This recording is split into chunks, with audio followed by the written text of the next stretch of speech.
So ಇವತ್ತು ನಾನು ಶಿವಮೊಗ್ಗಕ್ಕೆ ಹೋಗ್ತಾ ಇದ್ದೀನಿ. ಏನಕ್ಕೆ ಅಂತ ಅಂದರೆ ಮೇಕಪ್ ಮಾಡೋದಕ್ಕೆ. ಅಲ್ಲಿ ಹೋಗ್ಬಿಟ್ಟು ಹೇಗೆ ಮೇಕಪ್ ಮಾಡ್ತೀನಿ, ಯಾವ್ಯಾವ ಥರ ಸ್ಟೆಪ್ಸ್ನ ಫಾಲೋ ಮಾಡ್ತೀನಿ ಅದೆಲ್ಲನೂ ತೋರಿಸ್ತೀನಿ. ಬಾಯ್. ಸೊ ಗದ್ದೆಯಲ್ಲಿ ಕಾಲೆಲ್ಲ ಕೊಳೆ ಆಯಿತು. ಸೊ ಕಾಲು ತೊಳ್ಕೊಳ್ಳೋಣ ಅಂತ ಹೋಗ್ತಾ ಇದ್ದೀವಿ.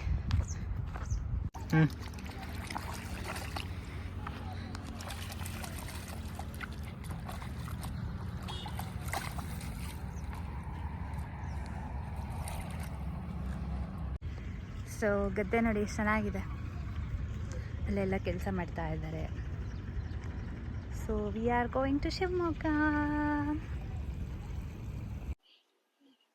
ಸೊ ಫೈನಲಿ ರೀಚ್ ಆಗಿದ್ದೀರಿ ಆಫ್ಟರ್ 8 hours ಆಫ್ ಜರ್ನಿ.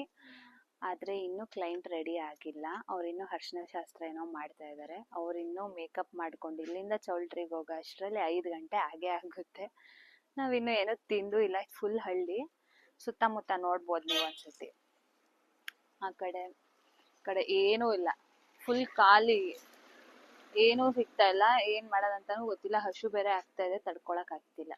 ನೋಡೋಣ, ಏನಾದರೂ ತಿನ್ನಕ್ಕೆ ಸಿಕ್ಕಿದ್ರೆ ಅದನ್ನು ಒಂದು ವಿಡಿಯೋ ಮಾಡಿ ಹಾಕ್ತೀನಿ. ನಾವು ಬೆಂಗಳೂರಿಂದ. ಮೇಕಪ್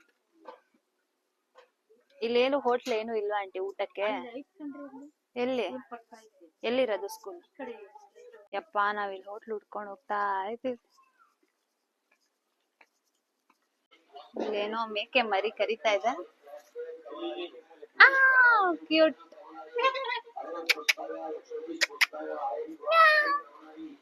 ಗೈಸ್, ಇಲ್ಲಿ ನೋಡಿ, hair cut shop. After a long time ನಾನು ಆಕ್ಚುಲಿ ನೋಡ್ತಿರೋದು ಈ ತರ. ನೋಡಿ, ಇದು ಹೋಟೆಲ್, ಅದೇ ಕ್ಲೋಸ್ ಆಗಿದೆ. Okay, fine.